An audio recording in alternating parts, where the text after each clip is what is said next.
Welcome to Eastern Newsbeat. This is Tricia Ziemer reporting. I'm here at Melbourne Style in South Melbourne, and I'm speaking to Maree Coote, who's had another book launch. Thank you for joining me. Thank you very much for having me. It's thrilling to be with you. Now, you're having another launch of a new book. Can you tell me a little bit about that journey? This particular book is the culmination really of typographic explorations. Be about 10 years ago, I suppose, that I did a photographic alphabet of Melbourne, which collected up lots of architectural shapes that look like letters. So gables like A's or double gables like M's and so on. And I put a book together for children called Alphabet City Melbourne, which is a little ABC primer for kids based on architectural shapes in the city of Melbourne. And when I was doing some Writers' Festival presentations with kids for that, some of the really tiny tots who were pre-alphabet needed something else. And so that night I went home and did some illustrations using real letters of the alphabet, so an A for a roof and so on, and created a series of pictures that are made from letters of the alphabet. But I realised very quickly that not all of them spelled. There's no A in roof or house. And so I threw them all out and started again and did a selection of pictures that were spelled correctly as well as being made out of the letters of the alphabet. And that's where it began. And before I knew it, I had done Alphabet City Zoo, which is a book about animals all made from the letters of the alphabet. And on it went, letters from New York, letters from Australia, on it went. And recently, there was a big book called Animology, and recently Dogography, which is a book about dogs, all made from the letters of their name. So Afghan, A-F-G-H-A-N, spells the picture of the Afghan, and so on. And this particular book, Letterheads, is the culmination of that, I suppose, and it is portraits of famous people like Grace Jones here, made from Gracejones. So they're the only letters that you'll find in her name that make her. They vary. Some of them are quite complex and some of them are very, very simple, where I've tried to be as economical as possible in the capturing of a likeness so that hopefully you can still see the famous face there, but it's only made from the letters of their name. Well, I noticed Cher.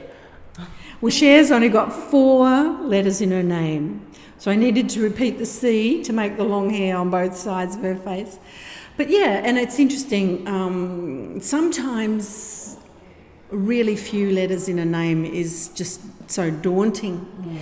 And other times, too many letters is difficult to spend all of those extra letters. Once you've made the likeness, you've got to get rid of all the other letters, which, is a challenge in itself. So each face is a different puzzle for me to solve. And what I've been doing more and more with it is exploring the fonts and the origin of the fonts and the fonts that best match the character of the person, and the fonts that maybe even have some other connection with the character of that person, And it's just been a really interesting process for me to explore. And you've interacted with some incredible talent through the world, through this process, haven't you?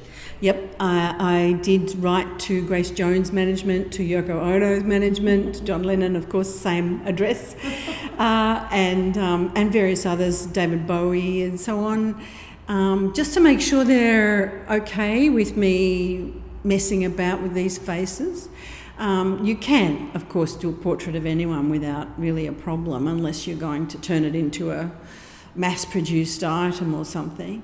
But interpretive art is different. Interpretive art allows you to explore, and because this is all done with letters, it's interpretive in a big way. And it's been wonderful to talk to those fabulous, famous people and their estates and make contact with them. And also I've contacted a lot of type designers and told them, I've already bought the fonts, so I can do what I want, really, like set a poster or create a page of advertising or something with the font once you've obtained it. But I thought it would be fun to write to them and say, I'm using, with Nick Shin, for example, in Canada, I'm using Fontesque as the basis of a portrait for Frankenstein. What do you think? And he's big into Gothic history and Gothic fonts and the history of type.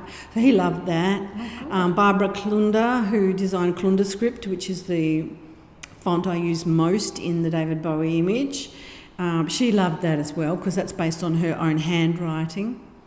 And the font designers have been lovely. They've been very thrilled to be acknowledged, very thrilled to be a part of it, and it's kind of broadened my connections with a few other creative people who are as insane about the arcane details of type designers as I am. Yeah. Now, how many books have you actually accomplished by now?